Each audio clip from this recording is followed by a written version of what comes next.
Hey, welcome back, everybody. It's time for Let's Talk Real Estate, your weekly BS with Barry Saywitz about the current commercial real estate market here in Southern California, as we take a no BS look at both sides of the issues driving the market today to find the best solutions going forward. With the man who's just over there shaking his head every morning when we come in here, Barry Saywitz. Hey, Barry. Hey, good morning, Paul. Thanks. We're back here again. We're going to talk a little more real estate as we always do. I am Barry Saywitz, president of the Saywitz Company and Barry Saywitz Properties. And if there's one thing I've learned in my 30-plus years in commercial real estate, it's to look at both sides of transaction and both sides of the market and both sides of the perspective to try and come up with the best solutions in a real estate deal. And I have been a landlord, I have been a tenant, I have been a broker, I have been a principal. And each time I get involved in a transaction, it's a question of trying to look at all sides of it to come up with a solution. So today's no different. We're going to look at a couple of different sides of the equation. And I'm excited to have our guest, Steve Rosansky, former mayor of Newport Beach, former city councilman of Newport Beach, and current CEO and president of the Newport Beach Chamber of Commerce. Steve, welcome to the show. Good morning, Barry. Yeah. So before we get going, I want to do a shout out, a couple. Number one, to my girlfriend and my son who bet me that I could not sport the Tony Stark post-COVID beard. And so for our viewers out there, I have given it my best shot. I just will tell you it is not an easy thing to keep up. So for Robert Downey Jr., kudos to you. I also want to give a shout out to the Los Angeles Rams, who were successful in beating the champion Tampa Bay Buccaneers, and good luck this Sunday against San Francisco. So let's get to it. Let's talk real estate. Steve, you are a longtime real estate investor in Orange County and Newport Beach, certainly long history in government and the community in Newport Beach. I guess let's start with Chamber of Commerce, which is your current role that you have today. Tell us and tell our listeners a little bit about the Chamber. I know about it, but for the average person, what is the Chamber? What does it do, and what role does it provide in the community? Well, Barry, thanks for asking. I actually just celebrated my 9-year anniversary last week as president and CEO of the Newport Beach Chamber of Commerce. There's a saying in the chamber business that you met one. If you've seen one chamber, you've met one chamber, and they're all different. I like to think that ours is reflective of our community, and so we tend to have a lot of people in professions, so attorneys, accountants, wealth management, real estate, things like that. A lot of people in the hospitality, tourism industry. So we were talking about major hotels, restaurants, activities around the harbor. And then, there's the brick and mortar retail type people and everything else in between. So we have about 620 member businesses. And I like to think of us as kind of a support of the small business community here in town. And that's, how I see our role. I mean, if you go to other communities, like you might go to Santa Ana, maybe they're involved with workforce development or other programs. And, we don't really have those issues in Newport Beach. But, we're here to back up the small guy, help him with, the things that are going to make his business run smoother. So, and not to mention the fact that from a networking perspective, number one, it gives you sort of a stable of resources if you do need help. But then number two, hopefully you meet some people that you can either network with or do some business with. I know that was our experience going way back with the Chamber. Yeah, we basically say we have 4 core areas. And so one certainly is networking. Another one is education. Another one is advocacy. And then we have a fairly large civic component. We do a dozen major civic events a year, including the Boat Parade, which we just had last December. That's the role that I think we filled. The Chamber actually is an old chamber, as chambers go. The city was founded in 1906, and the Chamber was founded in 1907. So we go way back. Yeah, well-rooted and well-diversified group of members, I would say, no? Yeah, we go anywhere from the person working out of their house all the way up to the Irvine Company. So it's a pretty diverse group of people. Yeah, and I would just say from personal experience as a small business owner, if you're looking to grow your business and you're looking to get more involved in the community, the Chamber is a good place to go. I tell people the best way to get, they invest in the Chamber. I like to call them our partners. And I said, but the best way to get return on your investment is to engage with us. Come out to an event. Get involved with the Chamber on some level, some committee, some referral groups. We have all types of different ways to engage with the Chamber, and I know the ones that do, the Chamber will work for them for sure. I think like anything, you get out what you put in, right? Yeah. So in being involved with the Chamber, I'm guessing that you are actively talking to small business owners, and so that sort of feeds me to my next question, which is What are you hearing and what are you seeing from these small business owners as we continue to sort of struggle with the whole COVID? And I don't want to keep focusing on that, but it is that, amongst other things, the topic of the day. What are you hearing from businesses about what they're dealing with? Certainly COVID is part of it. Probably less so than probably the last couple of years. I think, especially in Orange County here, a lot of the restrictions have been lifted. Most of them have been lifted, except for maybe having to wear a mask in a retail store or in an office environment. But what I really hear is, and I hear it from all levels, not just small businesses, the hiring challenges, filling positions, supply chain issues, especially like, restaurants that can't get certain products, or even I see it myself in stores I go into, and maybe that it's not like the shelves are empty. Sometimes you see these crazy stories on TV where the shelves are, I don't know where they're taking those pictures. You go to the supermarket, it's plenty full, there's plenty to eat there. But yeah, my creamer might be out, or that version of the 6 versions that they make, they may not have. So I think we're seeing some of that, but generally I think business is good, honestly. I don't hear a lot of people crying anymore. No, and I think my take on it from the businesses that we meet with on our end for the brokerage side of things is you have to come to the realization you just have to make do with what the new world is and try and make adjustments and go forward, whatever that means. Any shock to the system like this, there's going to be winners and there's going to be losers. And the ones that can adapt, improvise, and overcome, as they say in the Marine Corps, which I'm not a member of or never was. I wish I was, but respects that service, but that's their attitude: adapt, improvise, and overcome. And you're faced with a challenge, and you got to meet the challenge. And I think a lot of business owners didn't, and the few that couldn't, for whatever reason, they're gone. They're gone. Yeah. Secondary to COVID, or in addition to COVID, what else are these people? Obviously, inflation, potentially governments. Certainly, after coming off yesterday's wild swing in the stock market, a lot of uncertainty. Yeah, we've seen years of rising stock prices, rising real estate prices. I think we're getting to that point where, you and I, we're about the same age. I think we've been through a few cycles, and you realize that stocks can't go up 20% every year infinitum. Yeah. Sooner or later, there's going to hit a peak, and then they're going to drop. And real estate prices. I've owned real estate since I was 20. I bought my first property up in Temple City. And, I've seen the cycles, and it goes up and it goes down. If you have a good piece of property, ultimately it's going to bounce back. But, so, you just kind of have to go with it. I think there's probably some froth in the market. We'll see what happens with some of the things that are happening with interest rates. And there's no question it doesn't go up forever. And so the people who panic in the short term, you're going to have bumps along the road. Mm-hmm. But I think if you're in it for the long haul, you'll be fine at the end of the day. It doesn't help smooth over the road when you're bumping along as we're going. I've always been a real estate investor, not so much in the markets, only because with real estate, you can at least fool yourself in believing it's still worth what it was yesterday. The stock market, not so much. So no question. And so do you see the supply chain issue? I talk about it with folks all the time.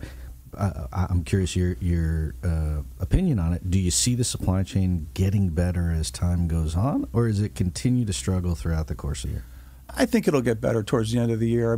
Just anecdotally, I live right near the beach. Where I live, because you own a property right around the block from me.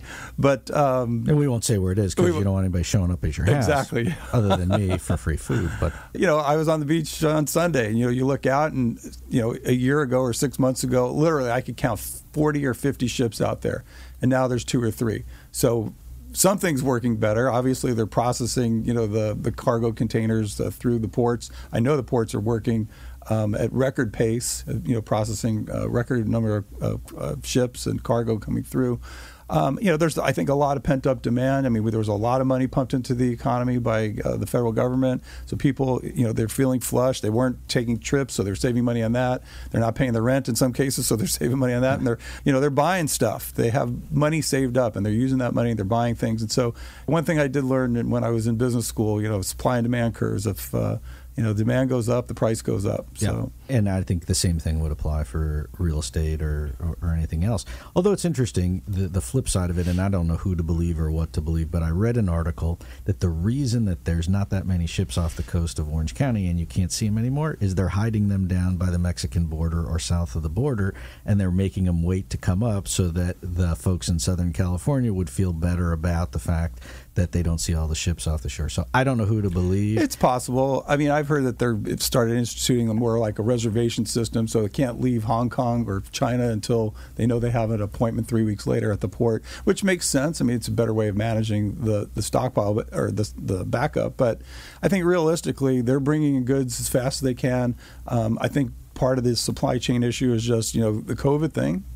Truck driver can't be driving his truck if he's home in bed, and the people can't stock the shelves if they're, not able to come into work. So as we move through this Omicron thing, and I think, by the end of February we'll be out of it, and I think we'll probably see a lot of these supply chain issues work themselves out. And then I think you're back to the root of the issue, which is the economic growth, the inflation, interest rates, and then how do those major factors then play a part on back to real estate and jobs and just how businesses do. Mm-hmm. Yeah, well, it's the Fed's meeting this week. Interest rates are going up. I think all that's probably baked into the economy as or into the markets. I mean, they all know that we're looking at 2 or 3 bumps at least. But when you go from 2 or 3% inflation up to 3 or 4 or 5% inflation, that makes people start to think: is it long term? I don't think so. But our interest rates, we were getting mortgages in the 2s for 30-year fixed rate loans. If it goes up to 3.5%, well, it's still historically low. Right. But it is a 20% increase in the interest rate. Let's say so it's hard to say how that's going to figure itself out. I remember my real estate broker days back in the 90s and in the late 80s, and I used to tell my clients, I was selling homes back then, I used to say, geez, if interest rates just get below 10%, right, the market's going to go crazy, right? So it's all relative. It's all relative, right? It's all relative. And it will be interesting to see, at the talk residential for a second, you have supply demand issue for sure on the residential side of things, and whether that's Newport Beach, Orange County, Southern California as a whole, you have limited supply, so you really have just prices jumping up. And so when a house comes on the market, you just have a bunch of people that are jumping on it. And so if someone makes up a stupid number that happens to be at a premium, or someone else bids it up because they just really want the house, then you start to see the prices run up, and it sort of fuels that upward motion. I think what will happen, I'm curious what you think, is as interest rates rise, on the residential side, the person who has a smaller mortgage, it won't really impact them that much because the rise in interest rate won't swing their payment. The person on the high end who's in the high net worth situation, the interest rate's not going to make or break their world. It's the people in the middle trying to move up, that are trying to get a bigger house, that are trying to afford more, that are going to get pinched, I think, at the end of the day. Yeah, it's honestly, it's a simple calculation. I mean, you go to the bank and they're going to lend you X based upon certain percentage of your income and what your expenses are. And if interest rates goes up, that just means that you can borrow less. I mean, so yes, the people in the middle that need those loans, needs a $500,000 loan or $1 million loan to buy a house, is going to get pinched because now the bank's only going to lend them $450,000 or only going to lend them $900,000, and if they don't have that extra $50,000 or $100,000 to throw at the deal, then they're out of the market, and so prices. And they rent, and then the rents go up, right? Then we go adjust. Right. So then we go to the next side, which is what I wanted. Another thing that I wanted to ask you about. So look, you've been a long time investor of different types of properties throughout Orange County, and like you mentioned, you've seen it go up and down. Here we are today. It's up. Rents are up on the residential side. Rents are up for the most part on the commercial side, maybe with the exception of the office sector. Do you see that the rents will continue to rise, again, just based on supply or demand, or do you see that start to soften up a little bit? It's got to soften. I mean, people can only, if you have a job, unless you're getting paid more money, which maybe you will. We've seen 6% and 7% inflation this past year. Does that translate into 6 or 7% increases in your wages? If it does, then you got 6 or 7% more money to spend on rent. So that's how I look at it. People will spend as much as they can. I mean, you can factor in maybe credit a little bit, but people don't usually use their credit cards to pay their rent. At least I hope they don't. So, I think they'll spend to the level that they can spend.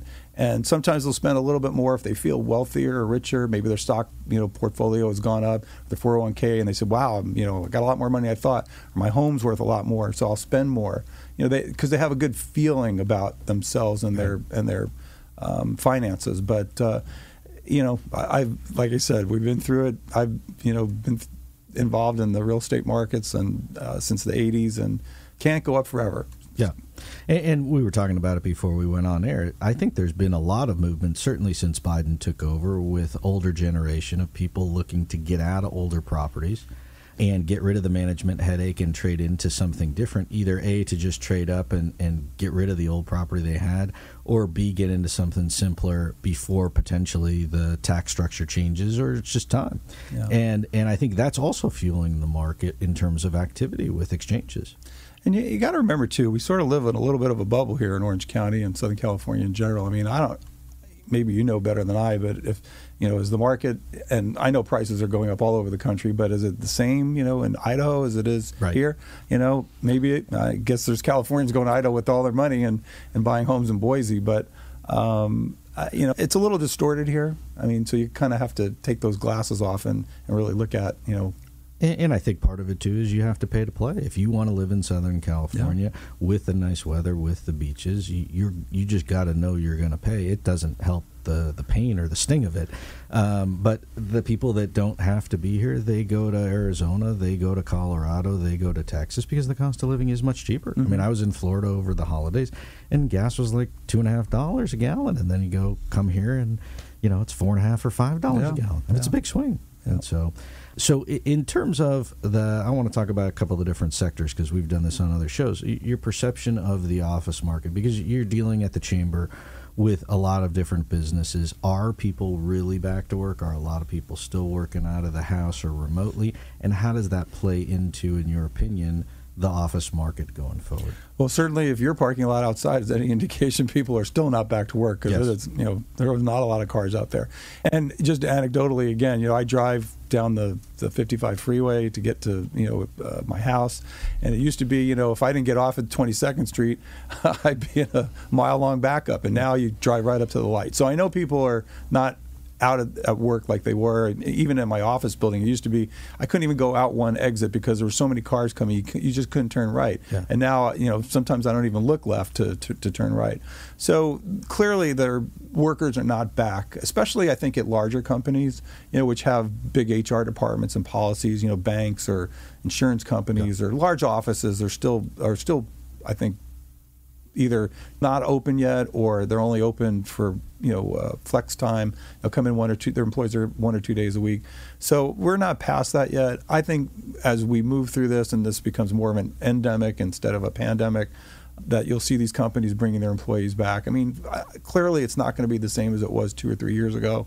I think companies have realized that maybe there are some benefits to not having all these employees at work. It might cost them a little less if they have to rent less real estate. But then again, I think they're going to look back and see, well, how productive really were these employees? Are they producing at the level that they would have if they were in the office? As a chamber president, I believe in one-on-one or face-to-face. Yeah. That's what we sell at the chamber, networking. Right. We don't. We're actually. In January, I said, "Hey, we're going to put all of our meetings back on Zoom because of the increasing the cases and stuff." So we're functioning by Zoom, but having a Zoom networking luncheon is not the same thing. And so that's I believe people are social animals. I believe that they need that interaction, and I think eventually most of it will come back. Maybe not all of it. I think it's accelerated certain trends, COVID, obviously, in many sectors and in the office environment as well. And we've seen it on our end where people either trying to get smaller space or just different space or even more modern or more efficient or whatever the case is. So I think there'll be some movement in the market. Also, if the perception is now would be a good time to lock in a lower rate or a flatter rate on the office side. Industrial, completely different ballgame. Yeah, I mean, there's virtually no vacancy in the industrial market. Yeah, and on the industrial side, I mean, what we've seen is each deal is just more expensive than the next, whether it's as the investor to buy, whether it's the land deal, or whether it's the tenant whose lease comes up and the landlord says, hey, this is what the last comps are, and so here you go.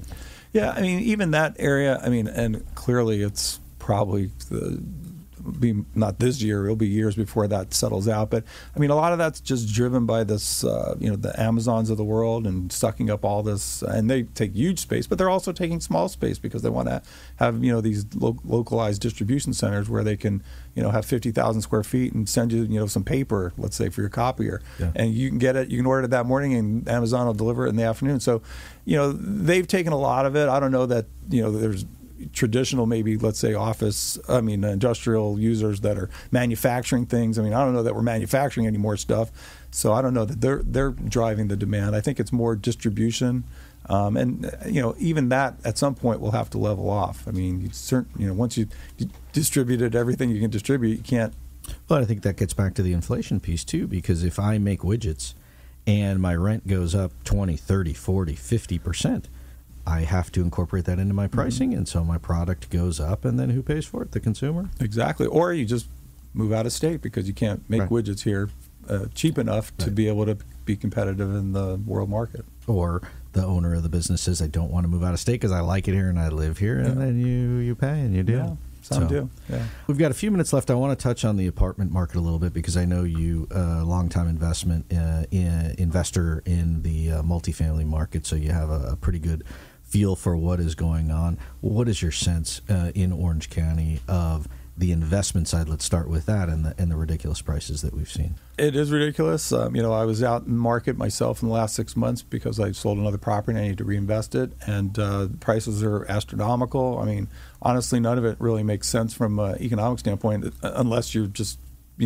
borrowing money at 2 or 3%, and then you're buying a building at maybe a 3 cap, at a 3.5 cap, and then you're making a little bit of money, but once interest rates go up or cap rates, expenses go up, or any of that. Well, yeah, and then the next investor is going to say, well, I'm borrowing now at 4.5%. I need a 5 cap or something, or at least something higher than what you paid, and the cap rate is directly proportional to the income it's generating and the price that you're going to pay, and so that I think eventually will put a lid on prices, and we'll see maybe a plateauing for a while until the things catch up.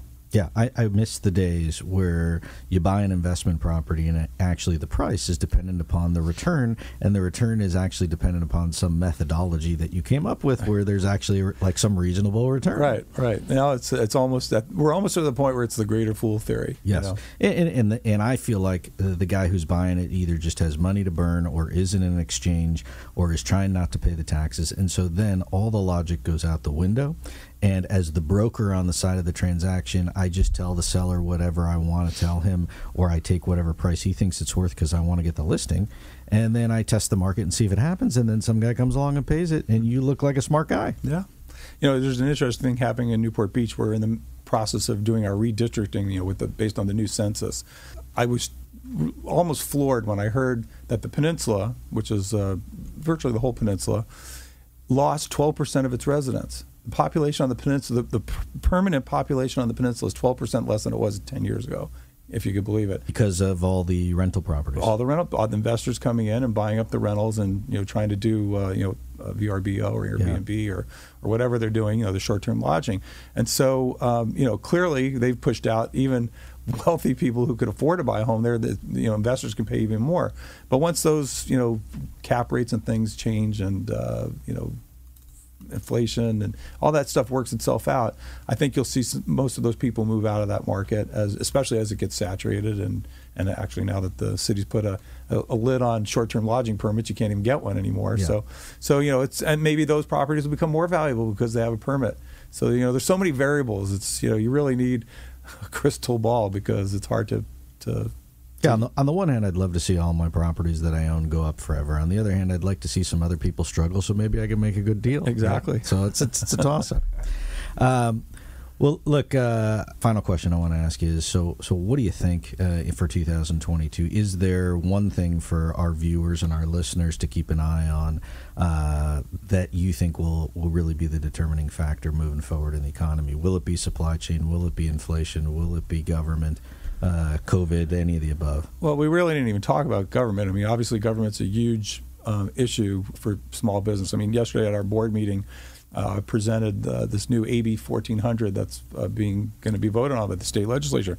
Basically, that's single payer in California, moving California to a single payer system, and at the cost of several $100 billion, which will be taxes borne on residents as well as businesses if it does pass. I don't think it will, but that's where we're headed. So, government is a huge factor in business and the regulations, and even on the real estate side, when you're talking about CEQA and all the permitting that needs to be done. I mean, clearly there's demand demand is there. You would think if demand is there, the builders are going to build, right? Well, they can't because they can't find cheap land, and even if they could find cheap land, it's taken years to get it entitled. And especially in Newport Beach, we have coastal commission issues, which is a whole nother layer on top of just the regular BS kind of stuff that you have to work through. And we've talked about it. A lot of the development is really redevelopment and repurposing for what is highest and best used in today's market. And so when you're talking about rezoning, that also adds layer and time for the development process. I mean, look at it. You just go up the freeway. Look at like the Westminster Mall or something. That mall's been dead for years. I mean, you'd think that a smart developer would have come in years ago and leveled that place and built 1,000 apartments over there, right? And who knows? They've probably been working on that for 5 years. They probably have. That's the point, is that it's just not so easy. There's so many hoops you have to jump through. So government regulation's big. I think that the biggest thing holding back business, though, this year, not so much supply chain. It's going to be more the labor issue, working that out. I mean, people's mindsets have changed. They like staying home. A lot of people like staying home. A lot of people realize that I can make more money staying home because I don't have to pay for things like childcare or whatever else. On the flip side, though, you do have some people like one of my employees was out for a week, and he says, "God, it's so good to be back in the office." So, but I think people that are just jumping around from job to job, they realize that they become dissatisfied with their lives or whatever, and they're looking for something different. And they don't want to go back to doing what they were doing, and that's, I think, the biggest disruption is the labor. Yeah, I agree. I think those are two big factors, labor, and I agree with you as well. Government, whether it's Sacramento or whether it's Washington, are both going to ultimately dictate. I don't know if it'll be fast-paced impact in the marketplace, but it's going to impact depending upon what they do. Well, look, it's been a pleasure having you on the show and sharing your insights. As always, I enjoy chatting with you. And I wish you continued success for not only yourself and your family and your business, but the Chamber as well. For everybody out there, I want to thank Paul Roberts, the entire staff at OC Talk Radio, our producer Sophia, and all of our listeners and viewers for continuing to tune in and listen to us. We will be back next week to talk some more real estate. I am Barry Saywitz, president of the Saywitz Company and Barry Saywitz Properties. And thanks for tuning in to Let's Talk Real Estate. We'll see you again next week.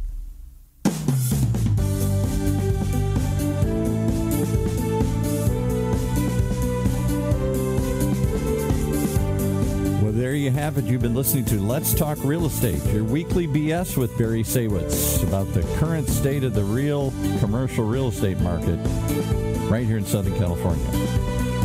On Orange County's only community radio station, OC Talk Radio, streaming live from our studio here at the University of California Irvine's Beale Applied Innovation Center.